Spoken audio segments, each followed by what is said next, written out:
नमस्कार दोस्तों, आज की इस क्लास में हम पढ़ेंगे कि अम्ल तथा क्षार और लवण से सीटेट की परीक्षाओं में अधिकतम प्रश्न दोस्तों इसी चैप्टर से पूछे जाते हैं। यदि विज्ञान की आप बात करेंगे तो विज्ञान में जहाँ से प्रश्न पूछे जाते हैं अम्ल, लवण और क्षार, इसी चैप्टर से दोस्तों इस परीक्षा में प्रश्न बहुत ज़्यादा पूछे जाते हैं। यह विज्ञान का वही चैप्टर है जहाँ से दोस्तों अधिकतम प्रश्न पूछे जाते हैं। अन्य चैप्टरों से भी पूछे जाते हैं, लेकिन इस चैप्टर से बहुत ज़्यादा प्रश्न पूछे जाते हैं। तो दोस्तों आज की इस क्लास में हम पढ़ेंगे, जैसा कि यहाँ पर आप समझ पाएंगे कि यहाँ पर आप समझ सकते हैं कि जो भी मैं पढ़ाने वाला हूँ, यहाँ पर आप पढ़ सकते हैं कि यहाँ पर कोई ना कोई प्रश्न किसी न किसी प्रश्न पत्र में पूछा ही गया है। और आप पढ़ सकते हैं कि कोई ना कोई प्रश्न जो है किसी न किसी प्रश्न पत्र में पूछा ही गया है। तो दोस्तों मैं इन प्रश्नों को दोस्तों डिटेल में पढ़ाने के साथ साथ आपके लिए इस चैप्टर को डिटेल में पढ़ाने की कोशिश कर रहा हूं, क्योंकि एक बार यदि आप जो है किसी भी चैप्टर को डिटेल थ्योरी पढ़ लेंगे और डिटेल में उस चैप्टर को पढ़ने के पश्चात वहां से जितने भी प्रश्न बन सकते हैं लगभग सभी प्रश्नों को आप जो है सॉल्व कर सकते हैं। यहाँ पर आप पढ़ पाएंगे कि कोई ना कोई प्रश्न दोस्तों किसी न किसी प्रश्न पत्र में पूछा ही गया है। और यह सिर्फ कौन सा चैप्टर है जहाँ से प्रश्न पूछे जा रहे हैं? अम्ल, क्षार तथा लवण। इस चैप्टर से दोस्तों ये जो प्रश्न मैं आपके लिए पढ़ा रहा हूँ चैप्टर वाइज आपके लिए पढ़ा रहा हूँ, क्योंकि यहाँ से दोस्तों बहुत ज़्यादा मात्रा में प्रश्न पूछे जाते हैं। और यहाँ पर आप पढ़ सकते हैं दोस्तों कोई ना कोई प्रश्न पत्र में यहाँ से प्रश्न पूछे ही गए हैं। यहाँ पर आप पढ़ पाएंगे कि प्रश्न जो है कितनी अधिक मात्रा में प्रश्न अम्ल, क्षार और लवण से पूछे जाते हैं। तो दोस्तों हम इस चैप्टर को पहले डिटेल में पढ़ेंगे, उसी के साथ इनके क्वेश्चन जो हैं जहाँ से प्रश्न पूछे जा रहे हैं और पूछे जा सकते हैं, किस तरीके से प्रश्न पूछे जाते हैं उनको हम समझेंगे और अधिकतम प्रश्नों को सॉल्व हम डिटेल में पढ़ने के साथ सॉल्व कर सकते हैं। चलिए कुछ क्वेश्चनों को समझ लेते हैं कि किस तरीके से क्वेश्चन पूछे गए हैं और उसके पश्चात जो है हम इनकी डिटेल थ्योरी पढ़ेंगे, लिटमस पेपर पढ़ेंगे, अम्ल पढ़ेंगे और अम्ल के गुण तथा अम्ल की क्या पहचान है, किस तरीके से अम्ल को हम पहचान सकते हैं और अम्ल की जो भी विशेषताएं होती हैं उनको कि दोस्तों यहाँ पर आप पढ़ सकते हैं कि इस क्वेश्चन में जो है दिया गया है कि मिलानों को सही क्रम में निरूपित करता है, यानी इसमें मिलान बताना है कि कौन सा अम्ल किस में पाया जाता है। जैसे पहला अम्ल आप यहाँ पर पढ़ पा रहे होंगे, सबसे पहला अम्ल कौन सा है? पहला अम्ल है एसिटिक अम्ल। एसिटिक अम्ल किस में पाया जाता है? तो आपको पता ही होगा कि यह किस में पाया जाता है? सिरके में पाया जाता है।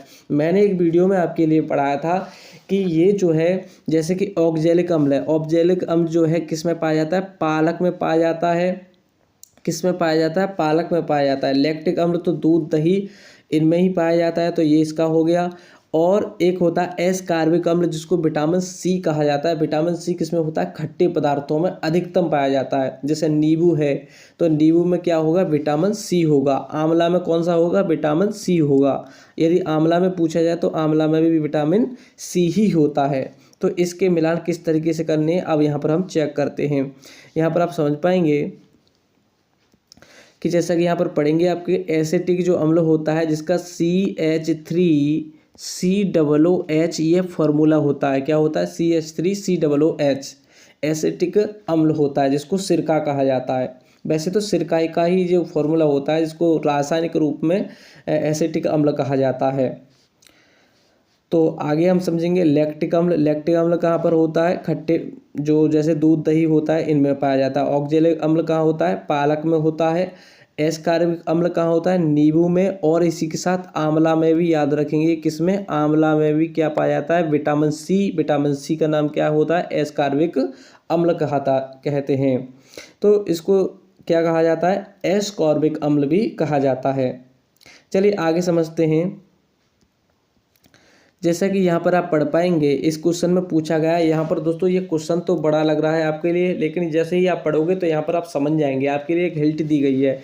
यहाँ पर बताया गया है कि यहाँ पर कहता है कि कोई एक एक्स अम्ल है या कहें तो रसायन है जो हमारे आमाशय में उपस्थित है। किसमें? आमाशय का मतलब क्या होगा? पेट में। तथा भोजन के पाचन के लिए आवश्यक है। किसके लिए आवश्यक है? भोजन के पाचन के लिए। तो आप तो जानते ही हैं कि भोजन के पाचन के लिए सबसे महत्वपूर्ण कौन है? HCl अम्ल, जिसको कहते हैं हाइड्रोक्लोरिक अम्ल। तो यहाँ से हमें पता चल रहा है कि यह कौन सा हो सकता है? हाइड्रोक्लोरिक अम्ल।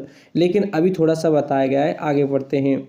जब X आधिक्य में स्रावित होता है, यानी बहुत ज़्यादा मात्रा में X जो है स्रावित होने लगता है। कौन सा? यही अम्ल जो आमाशय में होता है। तो यह अपाचन जैसी स्वास्थ्य समस्या उत्पन्न करता है। क्या करता है? अपाचन होने लगता है पेट में। तो फिर वहाँ पर वाई वह रसायन है, यानी एक रसायन दिया जाता है जिसका उपयोग ऐसी परिस्थिति में उपचार के लिए किया जाता है। अब आप समझ चुके होंगे, एक्स एक ऐसा रसायन है जो पाचन में सहायक है। यदि अधिक मात्रा में उसका स्रावण होता है तो वह अपाचन करने लगता है, लेकिन वाई जो है दिया जाता है ऐसा रसायन जो उसको अपाचन की जो क्रिया कर रहा है, कौन सा अम्ल? एक्स वाला, तो उसको रोकेगा। तो सबसे पहले आपको पता ही है कि आमाशय में तो HCl जो अम्ल है, हाइड्रोक्लोरिक अम्ल जो है पाया जाता है, जो भोजन को पचाने के लिए, भोजनों को तोड़ने के लिए एसिटिक रूप में, यानी अम्ल तो है ही तो खट्टा तो है ही, तो ये पाया जाता है। यदि ये अधिक मात्रा में स्रावित होता है तो यह क्या करता है? अपाचन जैसी समस्या उत्पन्न करता है। इसी को रोकने के लिए हम जो है मैग्नीशियम हाइड्रोक्साइड का उसको पेस्ट दे सकते हैं, या कहें तो रसायन दे सकते हैं। तो यहाँ पर हम समझेंगे कि जो वाई जो होता है ना, वाई जो क्या होता है? मैग्नीशियम हाइड्रोक्साइड होता है, यानी Mg कोष्टक में OH का होल ट्वाइस मैग्नीशियम हाइड्रोक्साइड का जो घोल दे देंगे उसको, तो वह क्या करेगा? अम्ल को कम करेगा। यह क्षारीय होता है। OH किस में आता है? क्षारीय में। आप जानते ही होंगे कि OH जहाँ पर होगा वह हमेशा क्षार ही होगा, और यहाँ पर H नहीं, H जैसे HCl है तो अम्ल में अधिकतम H पाया जाएगा और क्षार में OH पाया जाएगा। यदि दोनों की क्रिया कराएं तो क्या बनता है? लवण बनता है, यानी अम्ल और क्षार की क्रिया कराने पर बनता है लवण। आप समझ चुके हैं क्या बनता है?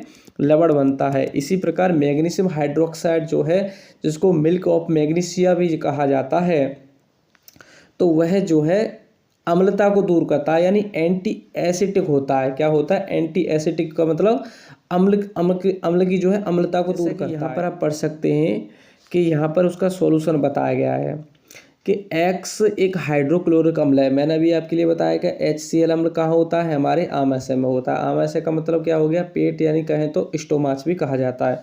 तो आमाशय में कौन सा अम्ल होता है? HCl अम्ल। तो यह रसायन हमारे आमाशय में उपस्थित होता है, या कहें तो रहता है, जो है भोजन के पाचन के लिए आवश्यक है। जब X आधिक्य में स्रावित होता है तो यह अपाचन जैसी समस्याएं उत्पन्न करने लगता है।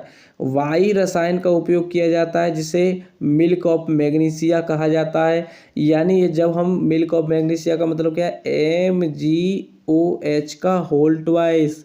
यदि इसको हम देंगे तो ये क्या होता है? ये अम्लीय एसिडिक को कम करता है, यानी कि यह क्षार होता है। जब क्षार से ही तो क्षार से ही जो है एसिडिटी कम हो जाती है, यानी अम्लता को दूर कौन करेगा? क्षार दूर करेगा।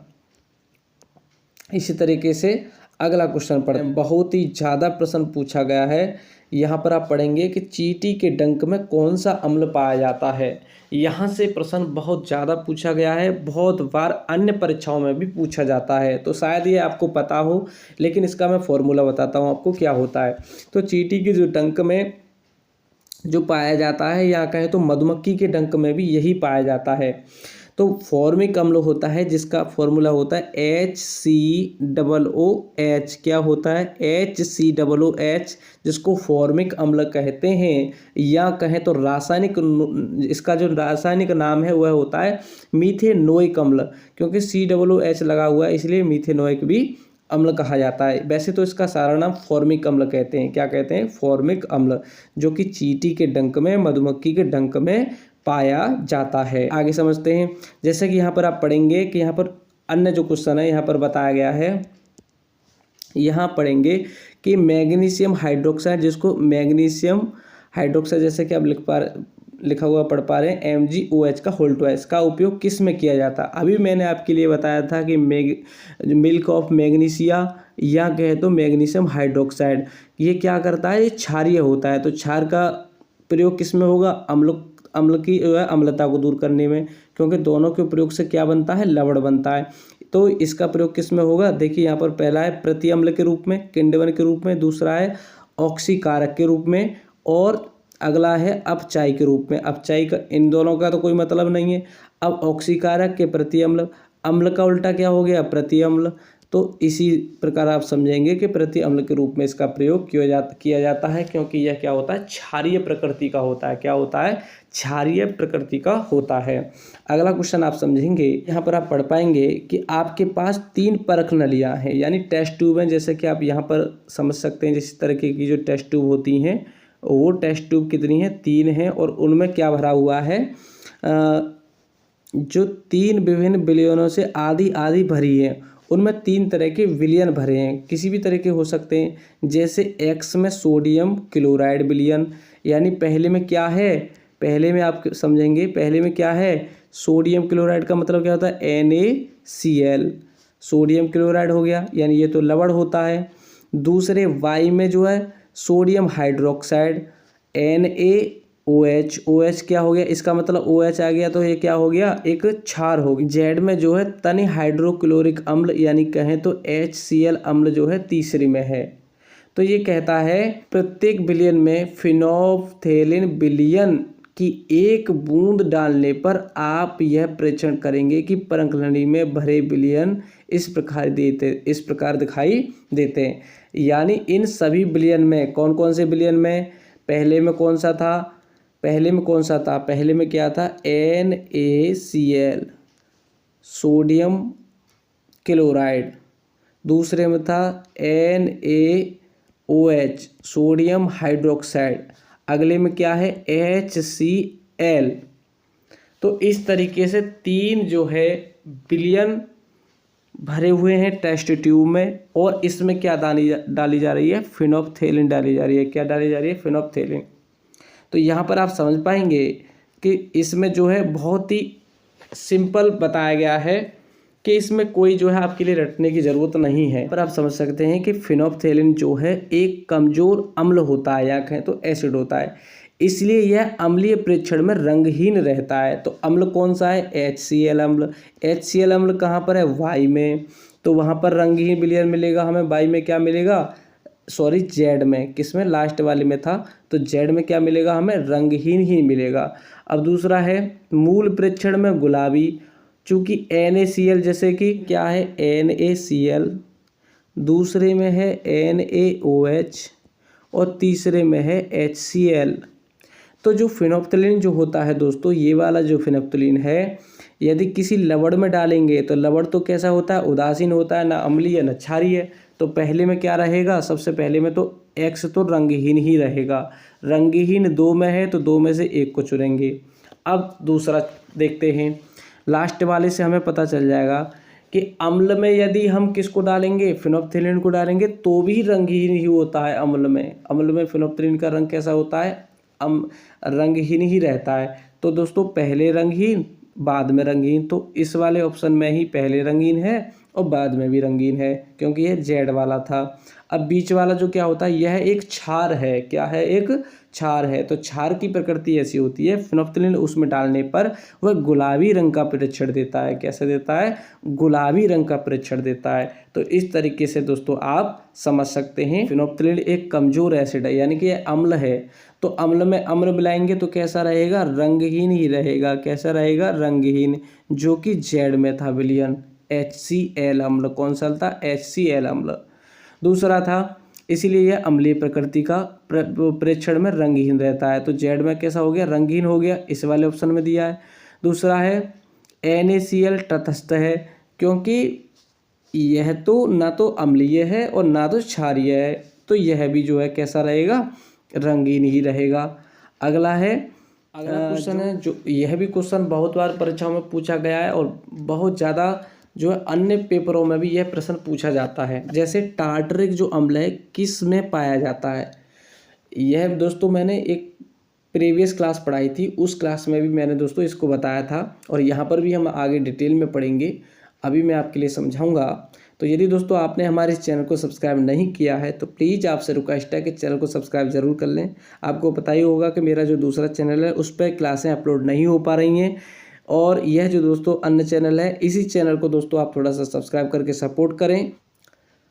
चैनल को सब्सक्राइब करके थोड़ा सा सपोर्ट करें और अपनी पढ़ाई को अच्छे तरीके से करते रहें, और कमेंट करके ज़रूर बताएं यदि क्लास जरा सी भी अच्छी लगती है तो। वीडियो को भी लाइक कर सकते हैं। चलिए आगे समझते हैं। जैसा कि यहाँ पर आप पढ़ रहे हैं कि टार्टरिक अम्ल जो है किस में पाया जाता है? तो मैंने अभी आपके लिए बताया था कि जैसे कि पहला है नींबू, आंवला, कच्चे आमों में, अंगूरों में। तो दोस्तों मैंने थोड़ी देर पहले ही आपके लिए बताया था कि खट्टे फलों में तो दोस्तों सबसे ज़्यादा विटामिन सी ही होता है। क्या होता है? Vitamin C. लेकिन कहीं कहीं टार्टरिक अम्ल और सिट्रिक अम्ल ये पूछा जाता है। तो सिट्रिक अम्ल कहीं पर पूछा जाएगा तो सिट्रिक के लिए आप याद रखेंगे यह संतरे में पाया जाता है। सिट्रिक अम्ल कहाँ पाया जाता है? संतरे में पाया जाता है। और टार्टरिक अम्ल कहाँ पाया जाता है? तो टार्टरिक अम्ल तो दोस्तों कच्चे आमों में और दोस्तों अंगूरों में पाया जाता है। टार्टरिक अम्ल कहाँ पाया जाता है? कच्चे आमों में और अंगूरों में पाया जाता है। यहाँ पर आप समझ सकते हैं कि कच्चे आमों तथा अंगूरों में टार्टरिक अम्ल, जबकि आंवला और नींबू में एस्कॉर्बिक यानी कहें तो विटामिन सी पाया जाता है, जैसा कि अभी हमने पढ़ा था।